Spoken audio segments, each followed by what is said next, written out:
Welcome everybody to Frank Analysis and Hear Me Out podcast. My name is Franco. I'm here to talk to you guys about something that I've been noticing in a lot of these rallies and a lot of these protests that I've been going to here locally. I'm from Maryland, and I also live a couple minutes away from DC, and I've gone to a few of those protests for Black Lives Matter and for George Floyd, and I'm with all these people on how they're shouting, chanting, fuck Trump, fuck Trump, fuck Trump. And also at these local rallies, people give their speeches, they talk about how they feel. Most of what they talk about is Donald Trump and how we need to end the reign of the Republicans because they are setting all these policies that are, and they're telling the police to act violently towards Black people and minorities. And I just want to remind people, because I know a lot of my viewers, you guys are very politically savvy, but most Americans unfortunately are not. I think of most of these people as in terms of political consciousness as where I was prior to 2016, when I just thought, the Democrats are the good guys and the Republicans are the bad guys. Obama wants to do all these good things, but he can't do it because the Republicans don't let him. The Republicans in the Senate aren't letting Obama do all these things. And that's quite frankly not true. People are, and myself included, before 2016, we would underestimate the power of the executive branch. The president can enforce laws that were set in place many years ago, many of which were put in place by Franklin Delano Roosevelt, that are supposed to protect working class people from oppression from corporations. But the fact that Obama didn't enforce those laws, which would have given people in the Senate and in Congress very little to say if he enforced them, is because Obama chose not to. Because Obama is on the same team as the Republicans because he gets paid by the same people. Wall Street spent more money on Obama. They used more money on the bets for Obama over John McCain because it was just Democrat season. People were sick and tired of George W. Bush, and a lot of these investors and lobbyists saw that. And so they thought, who's more likely to win? I'll put my bets on Obama. I'm gonna donate more money to Obama so that when he's president, he'll implement more policies that'll benefit me as a CEO, as a lobbyist, for Wall Street, for big oil, whatever. And that's essentially what happened. And some of those policies that benefit the powerful were reflected in Obama's implementation of policies that increase police militarization. So what I want you guys to do, my viewers, who you're all so smart, is to inform those around you with this article that I'm about to show you, which was written back in 2013. This was posted on the Huffington Post. It was written by Radley Balco, and it's called 7 Ways That the Obama Administration Has Accelerated Police Militarization. Now, it's important for people to know this because these policies laid the groundworks for Trump to essentially use this on what we're seeing today on the protesters and on a lot of people, a lot of Black and brown people, and which essentially led to the death of George Floyd and Breonna Taylor and Eric Garner and Trayvon Martin. And the thing is that Obama, he talks very, very beautifully. Like he has a very pretty voice. It's soothing. It calms people down. And then people get this sense like they're being listened to when they hear Obama, as opposed to Trump, who's more rough and he's more vulgar, he's more open about how he really feels. Obama's a trickster. And a big reason for why Obama and Hillary Clinton and the Bushes don't like Trump is because Trump exposes the US and other politicians for who they really are and how they really think. And so people fight back more under Trump than they do under Obama, where the majority of people thought everything was okay under Obama. At least with Democrats. The independents and many Republicans who voted for Obama were like, shit, my life isn't getting better. I'm gonna vote for Trump because I don't want any more of these Obama policies under Hillary Clinton. So the article starts by saying there were signs that President Barack Obama might rein in the mass militarization of America's police forces after he won the White House. Policing is primarily a local issue, overseen by local authorities. But beginning in the 1960s, with President Richard Nixon, the federal government begun instituting policies that gave federal authorities more power to fight the drug trade and to lure state and local policymakers into anti-crime agenda and the administration in charge. These policies got a boost during Ronald Reagan's presidency and then another during Bill Clinton's years. Under President George W. Bush, all of those anti-drug policies continued, but were supplemented by new war on terrorism endeavors. Yet more efforts to make America's cops look, act, and fight like soldiers. So the article is beginning by explaining how cops are supposed to be taken care of by local officials. It's a local thing. But now, with policies instituted by Nixon and his efforts in incarcerating as many black people as he could because black people vote for Democrats, and these policies kept getting exponentially worse with each president. You know, with Reagan and George Bush Sr. and Bill Clinton. And then Obama participated in that exacerbation as well. So we'll begin with the first way that the Obama administration accelerated police militarization. There were Pentagon giveaways. In 1997, Congress added a section to a defense appropriation bill creating an agency to transfer surplus military gear to state and local police departments. Since then, millions of pieces of equipment designed for use on a battlefield, such as tanks, bayonets, M16s, and armored personal carriers, have been given to domestic police agencies for use on American streets against American citizens. Under Obama, this program has continued to flourish. In its 2011 newsletter motto, From Warfighter to Crime Fighter, the agency that oversees the Pentagon giveaways boosted the fiscal 2011 was the most productive in the program's history, and by a large margin. FY11 has been a historic year for the program, wrote program manager Craig Barrett.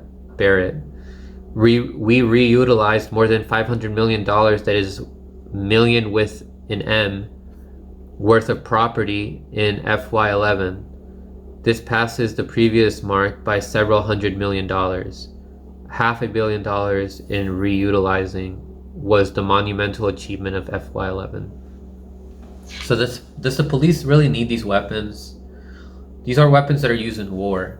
A police, if you were to make an argument, is a conservative argument would be to say that all they need is just a handgun. I myself don't know how I feel about that. It doesn't make me personally feel safe if a police has a gun. But for them to have these war weapons, like what for? That's overkill. All it does is make people feel more anxious and more afraid. So number 2, the author writes, burn grants In 1988, Congress created a new federal crime-fighting program called Byrne Grant, named for Edward Byrne, a New York City narcotics officer killed by a drug dealer. Over the years, these grants have created multi-jurisdictional anti-drug and anti-gang task forces all over the country. Because these task forces usually cover more than one jurisdiction, they often aren't fully accountable to, say, a police chief or an elected sheriff. Moreover, they're often funded either with additional Byrne grants or with money seized in assets for forfeiture proceedings. They can operate with little or no funding for the polities they police. So they finish off by saying here that the George W. Bush administration had actually begun phasing out the Byrne program. So this program was going away. It was going away, and then it had been funded at a $500 million per year through most of the Clinton presidency. By the time he left office in 2008, Bush had parted to $170 million. So this program had gone down in spending by the government. But the grants have long been a favorite of Vice President Joe Biden. This is the guy who we're supposed to vote for over Trump, Joe Biden. And so Obama campaigned on fully restoring their funding, declaring that Byrne Grant program has been critical to creating the anti-gang and anti-drug task forces or our communities need. That is such a Republican talking point, saying that we need to fight these drug dealers and stuff rather than looking at the root cause for why they're dealing drugs is because we don't implement enough education programs for these people in these poor neighborhoods and offer them better paying jobs so that they don't have to rely on dealing drugs. Not to mention that we wouldn't have this problem if drugs were legal. He's just continuing on the ridiculous policies of the drug war from the Nixon administration. On that promise, at least, he has delivered. As part of the 2009 American Recovery and Reinvestment Act, Obama infused the program with $2 billion. By the far the largest budget in its history. Barack Obama, people. Fighter of the working class people, fighter of his people, the African Americans, right? Instituting these policies that target African Americans more than anybody else. Number 3, the COPS grant. The Community Oriented Policing Services, or COPS program, has followed a similar trajectory. Its aim is noble, at least in theory. Community policing is the idea that cops should be proactive and consider themselves as part of the communities they serve. They should know the name of the school principals, be friendly with business owners, attend neighborhood meetings. This isn't the definition of community policing held by many police officials. In the late 1990s, criminologist Peter Kraska found, for example, that many police chiefs consider frequent SWAT raids and similar aggressive policing to be a core part of a community policing strategy. In fact, some said that they consider sending SWAT teams to patrol entire neighborhoods to be sound community policing. Moreover, police department budgets are fungible. There's really no way to control how these grants are spent once they arrive at the police station. A 2001 report by the Madison Capital Times found that many Wisconsin police agencies that received COPS grants in the 1990s had in fact used them to start SWAT teams. When presented with these findings, one criminologist was aghast, telling the paper community policing initiatives and stockpiling weapons and grenade launchers are totally incompatible. Just as it had with Byrne grants, the Bush administration was phasing out the COPS program in the 2000s. But like the Byrne grants, COPS grants have long been a favorite of Biden. This article was written in 2013 without any forecasting that Biden was going to run as president in 2020 against such a socially right-wing president like Donald Trump. If a lot of the stuff that Obama did in terms of militarizing the police had to do with Joe Biden. Let your blue no matter who friends know about that. That a lot of the stuff Trump can do now is because of Joe Biden during the Obama administration, not to mention him writing the crime bill in the 1990s. So it says here Obama resurrected cops because of Joe Biden, and he increased the program's budget by 250%. Number 4, DHS Antiterror Grants. The Department of Homeland Security has been giving its own grants to police agencies. These grants have been used to purchase military-grade equipment in the name of fighting terrorism. The grants are going to cities and towns all over America, including to unlikely terrorist targets like Fargo, ND, Fond du Lac, Wyss, and Canyon County, Idaho. Once they have a new armored personnel carrier or new high-powered weapons, most of these police agencies then put them to use in more routine police work, usually drug raids. According to a 2011 report by the Center of Investigative Reporting, the federal government has handed out $34 billion in grants since September 11, 2001.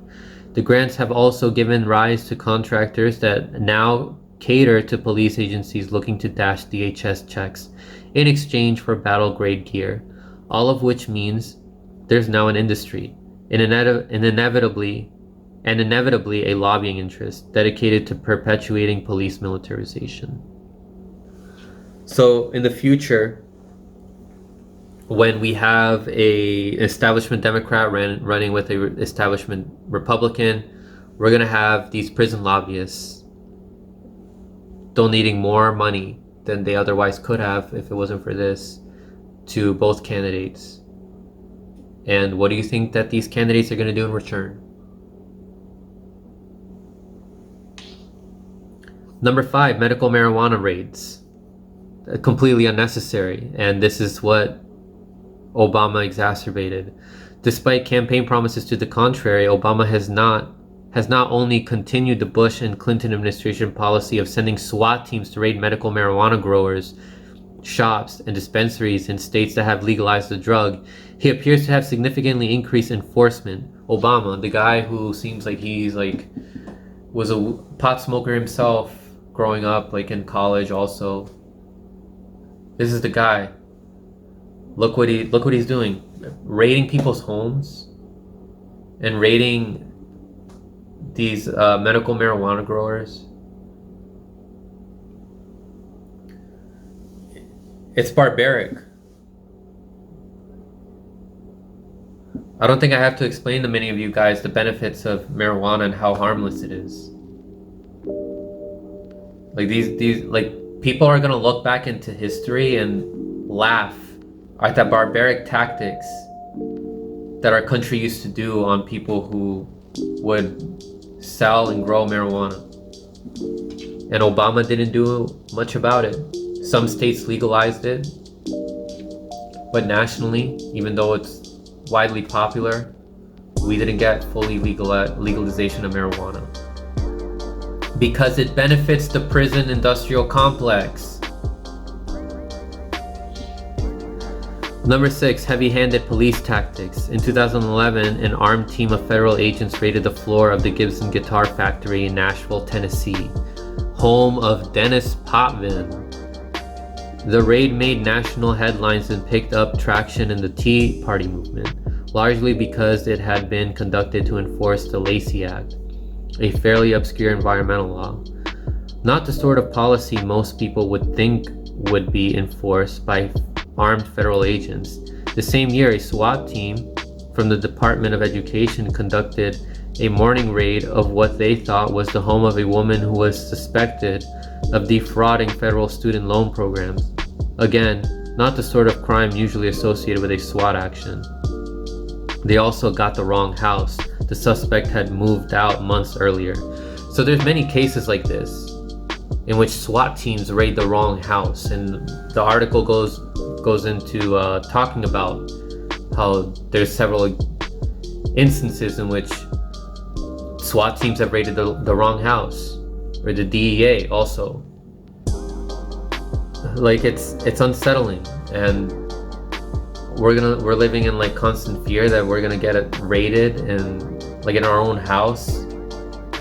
And then number 7 was asset forfeiture. Under the policy of civil asset forfeiture, the government can seize any cash, cars, houses, or other property that law enforcement can reasonably connect to a crime, usually a drug crime, which again, a drug crime is a minor crime. Who will that mainly target? The owner of the property must then go to court to show that he legitimately earned or owns it. Often the owner is never actually charged with the crime, and often these seizures are made against people suspected of low-level crimes, so the value of the property seized can be less than the cost of hassle of hiring an attorney and going to court to win it back. All this stuff, all these policies that Obama did are completely unacceptable. And it's no wonder that now people are fed up and are protesting in the streets. And when people say that they want things to go back to how they used to be before we had Trump, show them this article. Show them this article and tell them, we have Trump because of Obama.